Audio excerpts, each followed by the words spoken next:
assalamu alaikum wa rahmatullah bandiraɓe yeɓoɓe yawo Piindi TV wonɓe nder leydi Sénégal ha e caggal leydi mo woni e mon foof salminama e inde manama e yettode sikki ala en garti e kattande jomiraɗo joom baɗe bawɗe oɗo ñalawma aljuma ina woni 3 lewru novembre hitande ujunnaji ɗiɗi e nogas e tati joni koye jayndeji leydi men paɗen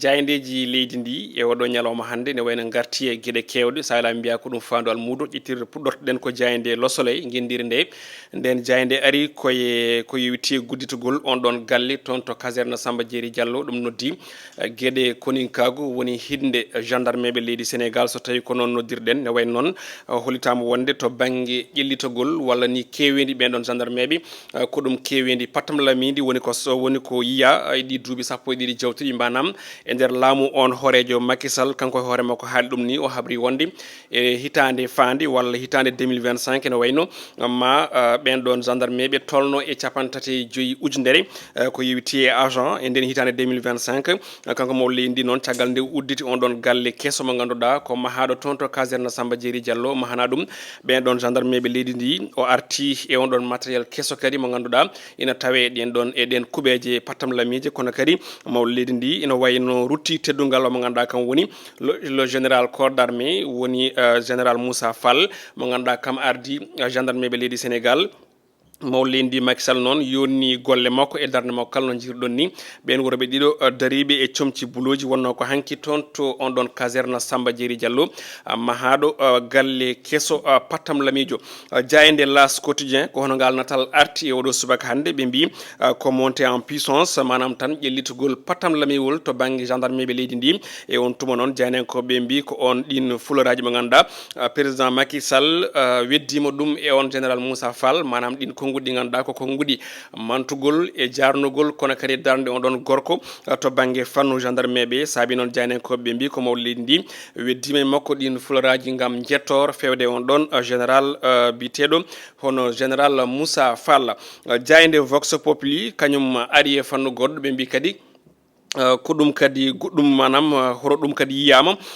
salanede Ousmane Sonko hokkede ko yewti koye on ɗon fiche mum parrainage tawi salana ɗum ko on ɗon mandataire makko biteɗo Ayib Daffé ɗum kadi waɗi ko hanki toon to DGE mbiyen woni direction générale des élections ɓe koliti wonde noon ko ɗum kadi ha joni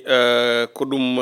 ɗaminare sayde kadi wonande Ousmane Sonko e wondiɓe muɗum ɓe koliti Ayib Daffé naati e nder on ɗon galle o heeɓi ngol lawol yettade bureau ɗi kono kam o yaltide koye juuɗe ɗe ganduɗa ɗe kañumen goni ha joni juuɗe ɗe ganduɗa kañumen tigui goni juuɗe ɓoole manam ko ganduɗa o haydara o ittani toon ko yewti on ɗon fichier haysono tawi nde ummiti toon nde kadi o fatino toon to DAF kono foof de ala ko gasi e ko yewti e keɓal on ɗon fiche électoral mo ganduɗa walla fiche parrainage mo ganduɗa ko Ousmane Sonko ina ɗamini ɗum e oɗo saaha jayde Le Témoin nden ɗon ari ko yewti ko e calanogol Ousmane Sonko neɗɗo mabɓe o hokkede on fiche parrainage ɓe mbi tan ko avocat ji on ɗon leader lande ex Pastef fo ene wayno tan waɗi ko yewti ko ha joni koɓe mbi hono gueɗe biteɗe recours toon to yeeso Sénat ɗum ɗon noon ko gam ha joni kadi wiide wonde yo Sénat sembitin darde muɗum beele on Ousmane Sonko ne heeɓe on ɗon fiche ɓe koliti wonde ko ɓen ɗon ni eri ko dududir mo ganduɗa kam tigui woni gardiɗo on ɗon Sénat e wondi muɗum nde kay mbawnata ɓen ɗon direction générale des élections kono ɗum ɓe koliti wonde kono mo ganduɗa woni Ayib Daffé yehino toon to DGE ha toon to DAF kono de ala ko gasi e keɓal ko yewti koye on ɗon fiche parrainage mo Ousmane Sonko jayde besbi le jour ari e parrainage kono koye fannu goɗɗo fannu mo ganduɗa ko kawniɗo no fewi oɗo saaha kono ɗon ko ɗum gonga mo ganduɗa ene tawe ko yewti e on ɗon collecte de parrainage ɓe mbi tan ko ɗum carte d'identité goto nde wayno tan wosodirte koye copreje ɗum woni ko yiya e on reportage mo ganduɗa jani ko besbi le jour mbaɗi ɓe koliti wonde ina wayno on ɗon titre ko carte sous table manam ko haala ɓutta ka ganduɗa ka ina wawi firde gueɗe kewɗe ɓe koliti wonde on reportage toon to banlieue dakaroise ko ɗum business mo ganduɗa e ɓen business hakkude ɓen joomen carte d'identité en kono kadi e ɓen collecteur de parrainage holitama wonde ɗen carte ɗen carte d'identité ina gossodiri hakkude temen nayyi mbuuɗu ha ujunere e copreje meɗen CFA toon to Diourbel noon ne wayno ko entrepreneur électroɓe noddirte ɓeɓe ganduɗa ko wosodirteɓe ɗen carte d'identité ɗiɓe ndendiri e ko yewti e copreje oɗon e famminen holliti wonde o hokki neɗɗo o ko tolni e temedde joyi ficha tawi o ɗon yoɓimo ko tolni e million e kalis meɗen CFA wiide makko noon ombo hucce ngal ɗon gollal ko saabu so joom manam ko joom galle te wala golle e on tuma noon o yaari on ɗon fannu beele ina wayno o daña ko nawti galle makko konngudi makko ne jaaji hello jeegom e nder nden jayde witende besbi le jour jayde la turbine e oɗo subaka hande kañumne ari koye guyka to banggue koppereje ɗen ɗon 1000 milliards to banggue force fond covid 19 ko ɓenno ɗo henno ko janenkoɓe mbi ko beele o scandale fayi koye yejitede ko ɗum namdal point d'interrogation ɓe garti wiide wonde kadi on ɗon détournement mo ganduɗa yahani caggal ɓesguli ɗi saabu moni foof holtin hen metti muɗum e dumunaji jewtuɗi nden noon ina foti rewede ha gasa on ɗon scandale noɓe mbiri fotani yejitede e jeese ɓesguli ɗi tawi kadi koni tan weɓirta jayde essentiel du jour nden ɗon wi ko hitande électoral kono kadi hitande nde ganduɗa nde ko hitande walla mbiyen ni ko yewti systéme éducatif woni to banggue jangde leydi Sénégal ɓe koliti wonde tan ko ɗum risque de perturbation manam kulhuli ne joga to banggue herƴo nden jangde guila grève aji hani eko yewti e on ɗon ɓen enseignant ɓe ganduɗa ɓe enen jogori noddede ɗin sumgoji to banggue wadde siégé e gueɗe baɗe noon kono kadi hutorede école aji ɗi ko yewti e nden hitande électoral nde ganduɗa tijja koye 2024 jayde direct news nden ɗon jayde ari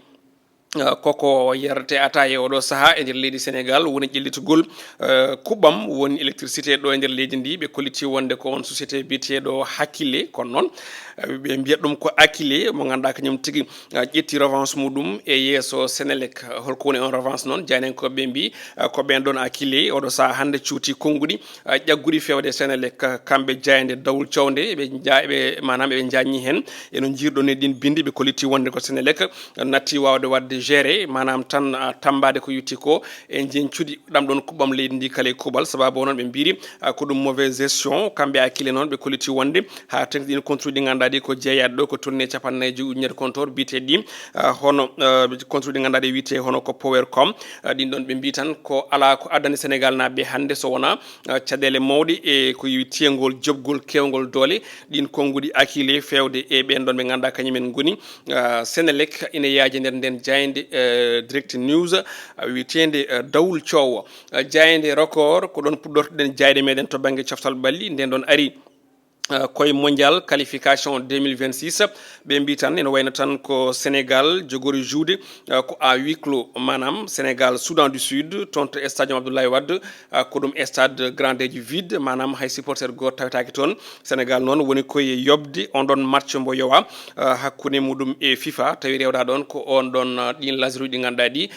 jiyanoma ɗo e match retour qualification mondial Qatar 2022 hakkude Sénégal et Égypte e on tuma noon FIFA yowi Sénégal yoriɓe noon ko hono ni match sans public on match noon jouata ko ñande 17 lewru novembre e nde hitande e ndu lewru no gonɗen d' ailleurs ko wona ɗum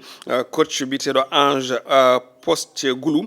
ko coach Tottenham kanko suuti konnguɗi patan lamiji feere Pape Matar Sarr o wi tan ko Pape Matar Sarr woni koye addandeɓe ko hunde ganduɗa nde mawde no fewi on ɗon club londonien biteɗo Tottenham guddirten jayɗe meɗen e oɗo subaka hande ko jayde sunu lambe nden herori koto banggue sippiro leydi men ɓe mbi tan ko Modou Lo ene wayno tan oɗo saaha hande ko gorko joguiɗo hoolare woni confiance kono kadi e pellital ngal ganduɗa ngal ko dariɗo omo faadi Ama Baldé tawi noon o faadi ɗum koye manam darde sembude kanko mo ganduɗa ko Modou Lo noon omo haala o wi wonde oɗo combat ko combat makko manam ngoɗo sippiro oɗo gon sippiro dimanche ko ɗum sippiro makko e wiide makko noon oɗo saaha hande foof o uddi foof kay hande o ala ɗo siyarɗo makko ɗo e wiide makko noon omo jogui hoolare fatam lamiri wonde on ɗon victoire omon tami ɗum e junggo makko goɗɗo kalɗo hen ko Tafa Gueye mo ganduɗa kam woni parrain Modou Lo e Ama Baldé o wi tan de oɗo drapeau o jogoto hokkude ɗum ko on biteɗo hono Momar Ndiaye woni ko jayniyankoɓe dawri oɗo saaha musidɓe tedduɓe ko ɗum wonno ko jaaɗe leydi meɗen dawruno e oɗo subaka aljuma joni joni paɗen koye fait divers ɓe hen mbi e gueɗe rendo gueɗe rendo e oɗo subaka aljuma hande ina wayno kalaten koye on combat woni combat de lutte avec frappe mo ganduɗa ene yuɓɓine toon to ngal dingaral ngal ganduɗa ko dingaral sippirogol ngal ɗo e Pikine e on tuma noon biyetegal arène nationale pour wadde complété inde nde on ɗon combat noon ko ɗum combat royal nde tawno eɗen gandi Modou Lo kam jogui hande o kan ɗon laafa kanŋe sa welama mbiya woni on ɗon toron mbo jogui wonande wondemo gardiɗo walla ni mawɗo lamba caggal ndew liɓi on mo ganduɗa ko joguinor on ɗon couronne ene wayno Ama Baldé kañum ne oɗo saaha yidde muɗum ko heftude on ɗon couronne nawa ɗum toon to Pikine ene wayno noon ko ɗum combat padaɗo hakkude Pikine e Parcelles Assainies hande o noon won kulhuli joga ɗin kulhuli gonɗen haalde ko yewti onon combat saabu eɗen gandi arène national ɗo woni ɗo lombi ko hakkude ɓernde Dakar Technopole Pikine ha toon to Lobar Fall e Guédiawaye e nokkuji ɗi ganduɗa ɗi ko taariɗ ɗum nokku kala ganduɗo Dakar noon ne andi nokku mo kalteno ko nokku mo ganduɗa o kulbiniɗo mettuɗo kamniɗo wonande to banggue agrégation ngaji hayso tawi ko combat tokosi tan Dakar naaɓe walla takkiɓe on ɗon stade ɗanotako cuusa yaltude so jaltini aussi ko ɗum probléme ala ko haali noon oɗo combat mo ganduɗa ko combat mawɗo won enjeu gonɗo ɗo enjeu ko on ɗon couronne kono kadi ko combat e nder combat entre guillemets saabu ko combat hakkude e Parcelles Assainies mbo Rock Énergie wondude e combat ɓen ɓe Pikine saabu eɗen gandi hakkude Modou Lo e Pikine naaɓe ko hunde ganduɗa nde koko ɓooyi rivalité woni nawligo wongu ɗon ngu ɗum ɗon ne ko ɗum caɗele goɗɗum kadi ne hen combat on ne waɗi combat to banggue jinguere politique wonande mbiruji ɗi oɗo woni ko oga banggue oga woni ko oga banggue te ɗum yiyanke dini ha ɓen ɓe ganduɗa ko amateur uji ɗi supporter uji mbiruɗi ɗi kala gandi ɗum te on ɗon alhaali nan ɗon sa ƴeewi face à face uji ɗi open de presse uji ɗi biyoje ɗe foof ina noddi to banggue politique donc jiɗɗen wiɗɗo en ko kala Dakar najo guurɗo e Dakar surtout aux alentours taaridi oɗo stade biteɗo stade arène national to banggue sippiro ñande alet so yeehi ha woni midi walla ni midi woɗɗi mbiyen so yeehi ha woni 10 heures so tawi joomum ala haaju tiɗɗo mo ganduɗa ko alay saago ma yaaha yo tinno natta galle mum jooɗo deeƴa walla so yalti wasa woɗɗude saabu ko mbiɗen ɗo henne ko hunde ganduɗa nde eɗen pawi hen guite meɗen surtout ɗo ɗo gonɗen e Maris nokku mo ganduɗa ko joñiɗo nokku mo ganduɗa ko gandirnoɗo jaam deere hande o wonti caɗele goɗɗe saabu sukaɓe Grand Yoff naaɓe en gandi kala saaha kekiɗe dimanche walla midi 13 heures ene kewi wadde diɗɗal mumen ko mbiyata ko ha joni full enen ndewa e laabi ɗi so kawre auto janat hen so kawre neɗɗo jaro koye mum kam haala mum haalaka so kawre boutique so kawre e on ɗon tuma ne mbaɗa ko beela e dow ngol ɗo lawol ne mbaɗa ko beela fewde croisement Cambérène ne mbaɗa ko beela e dow autoroute ɗo wadde en gandi sécurité o yonani pour wadde contenir on ɗon full nden noon goto foof yo jaggu koyɗe muɗum reena hoore muɗum so tawi ala haaju tiddu no mbiɗen ni nde tawno eɗen gandi kala combat dimanche ko ɗum probléme wonande hoɗɓe ɗo e wuuro lamorgo ngo Dakar wadde ko erago mbatten fewde ɓen hoɗiriɓe ɗo e Dakar ha tengti e taariɓe oɗo arène national déplacement ji inutile jagge koyɗe moɗon ha oɗo combat royal combat mo ganduɗa ko combat e nder combat yewta hakkude Ama Baldé e Modou Lo ko oɗo alet joyi lewru ndundu gonɗen novembre toon to arène national ko ɗi konnguɗi waaju guddirɗen e oɗo subaka hannde ko yewti e revue de titre kam e fait divers en jetti Djiby Dieng toon to caméra ga e micro ko musidɗo moon walla mbiyen ni to e montage d' abord ko Ali Fall ɗum noon mine moon aadamen moɗon ko alkamis so Allahu lamɗo jaaɓi kono oɗon jogdi aade ay sata jeeya altine paaɗo so Allahu lamɗo jaaɓi yo Allah hokku en aljuma moƴƴo malaɗo